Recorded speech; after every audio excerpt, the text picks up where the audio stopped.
ఒక అంటే ప్లీజ్ క్షమించాలి. ఈ రోజున ఒక చక్కటి సభ, ఒక యంగ్ గర్ల్ తన ఎక్స్పీరియన్స్ నుంచి ఈ రోజున ఒక పుస్తకం రాసి దానిలో ఉండే ఆ క్రీమ్ని, దానిలో ఉండే ఆ అద్భుతాన్ని మీకు అందరికీ పంచి ఇవ్వాలని, మీరు కూడా అలాంటి మైండ్ సెట్ తోటి ఉంటూ అలాంటి మైండ్ షిఫ్ట్ చేసుకుంటే పైకి వస్తారు అంటూ చాలా చక్కటి పుస్తకం రాసింది. ప్రతి ఒక్కరికి ఎంతో ప్రయోజనకారి ఈ పుస్తకం. దీని ఆంతర్యాన్ని మీరు గ్రహించి దీన్ని అందరూ పాటించాలని కోరుకుంటూ, అండ్ ఈ రోజున మీరు పర్మిషన్ ఇస్తే ఒక విషయం, పెహల్గామ్లో జరిగినటువంటి ఒక దురదృష్టకరమైన సంఘటన, రాక్షసుల ముష్కరుల వాళ్ళ అకృత్యం, బలైపోయారు ఎంతోమంది, 28-29 మంది.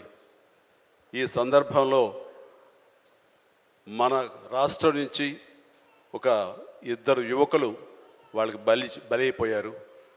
అండ్ ఇది చాలా దురదృష్టకరమైన సంఘటన.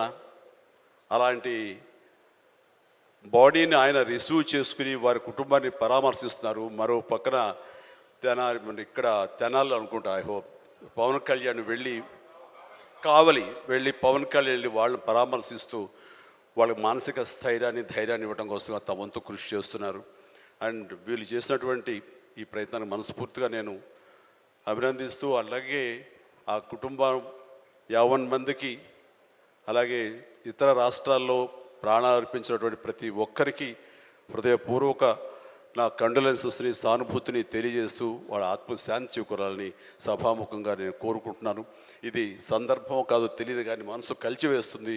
ఇలా మీతో షేర్ చేసుకుంటే కొంచెం ఊరట లభిస్తుందని వారి సమక్షంలో నేను తెలియజేసుకుంటున్నాను. నేను రావటానికి ముందు మీరు ఏమైనా సంతాపాన్ని తెలిపారమ్మా?